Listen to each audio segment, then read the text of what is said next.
एक छोटे कस्बे में रहने वाला एक मध्यम वर्गीय परिवार, आर्यन 25 साल, उसकी मां सरिता और छोटी बहन नेहा। आर्यन अपने पिता की मृत्यु के बाद परिवार का पालन पोषण कर रहा है। आर्यन हर रोज सुबह काम पर जाने से पहले अपनी मां सरिता और बहन नेहा से बात करके उनके लिए खाना बनाने का वादा करता। एक दिन उसे एक अज्ञात नंबर से फोन आता है।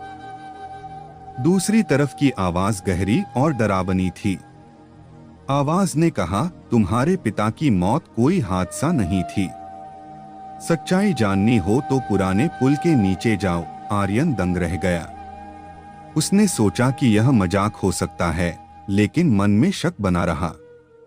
उसने मां को यह बात नहीं बताई। आर्यन ने तय किया कि वह पुल पर जाएगा। रात को जब सभी सो रहे थे, वह चुपचाप घर से निकल पड़ा। जब वह पुराने पुल पर पहुंचा तो उसे वहां एक पुराना लोहे का बक्सा मिला। उसमें कुछ कागजात और एक पुरानी घड़ी थी जो उसके पिता की थी। कागज पर लिखा था, अगर यह बक्सा तुम्हें मिला है तो समझो कि सच तुम्हारे करीब है। तुम्हें अपने घर के तहखाने में छुपे रहस्य को खोजना होगा। आर्यन वापस घर आया और चुपचाप तहखाने की ओर गया। तहखाने में उसे एक पुरानी तिजोरी मिली। तिजोरी पर उसके पिता का नाम लिखा था।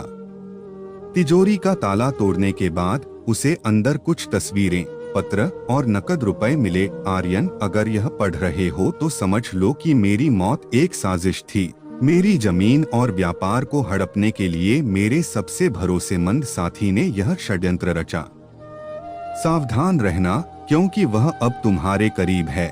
आर्यन को शक हुआ कि यह व्यक्ति परिवार का ही कोई सदस्य हो सकता है। अगले दिन आर्यन ने अपनी मां से यह सब बताया। सरिता के चेहरे का रंग उड़ गया। वह डरते हुए बोली, आर्यन, तुम्हारे पिता के दोस्त विक्रम ने तुम्हारे पिता को धोखा दिया था। मैंने उसे रंगे हाथों देखा, लेकिन डर के कारण कभी कुछ कह नहीं पाई। आर्यन ने पूछा, तो आप अब तक क्यों चुप थीं? सरिता बोली, विक्रम ने धमकी दी थी कि वह तुम्हें नुकसान पहुंचाएगा। मैं तुम्हारी सुरक्षा के लिए चुप रही। आर्यन ने विक्रम से मिलने की योजना बनाई। उसने विक्रम से कहा कि उसे सब पता चल गया है। विक्रम ने डरने का नाटक किया और अपनी गलती मान ली।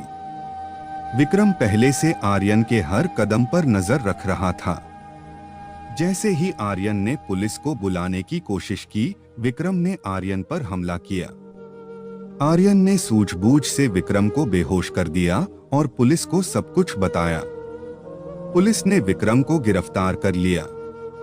लेकिन कहानी का सबसे बड़ा ट्विस्ट तब आया जब सरिता ने बताया कि विक्रम ही नहीं बल्कि परिवार का एक और सदस्य इस साजिश में शामिल था, आर्यन के चाचा।